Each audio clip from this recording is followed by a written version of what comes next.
ইসলামী bank news top 10। যারা দেশকেই স্বীকার করেনি তারা বিএনপির বিরুদ্ধে অপপ্রচারে লিপ্ত, অভিযোগ মির্জা ফখরুলের। অপপ্রচার না করলে এনসিপিকে ফুল ছিটিয়ে বরণ করা হবে, মন্তব্য মির্জা আব্বাসের। বিএনপি চেয়ারম্যান তারেক রহমানের সঙ্গে রাশিয়া, সুইডেন, ডেনমার্ক ও নরওয়ের রাষ্ট্রদূতদের সৌজন্য সাক্ষাৎ, নির্বাচন সহ বিভিন্ন বিষয়ে আলোচনা। ৩ শর্তে যে কোনো রাজনৈতিক দলকে আগামীর অগ্রযাত্রায় সঙ্গী করবে জামায়াত, জানালেন ডাক্তার শফিকুর। শতভাগ সুষ্ঠু নির্বাচনের প্রত্যাশা। আসন্ন জাতীয় সংসদ নির্বাচনের জন্য নির্ধারিত ৪২,০০০ ভোট কেন্দ্র সিসি ক্যামেরার আওতায় থাকবে, জানিয়েছেন প্রধান উপদেষ্টার প্রেস সচিব শফিকুল আলম।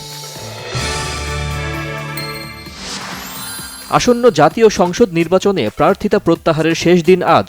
কাল প্রতীক বরাদ্দ, আনুষ্ঠানিক প্রচার শুরু বৃহস্পতিবার থেকে। প্রস্তুত না হওয়ায় আজ ঘোষণা হয়নি জুলাই অভ্যুত্থানে ৫ অগাস্ট চাংখারপুলে আনাস সহ ৬ জনকে হত্যা মামলার রায়। কোনো অযৌক্তিক সিদ্ধান্ত মেনে ভারতে খেলতে যাবে না বাংলাদেশ, জানালেন ক্রীড়া উপদেষ্টা।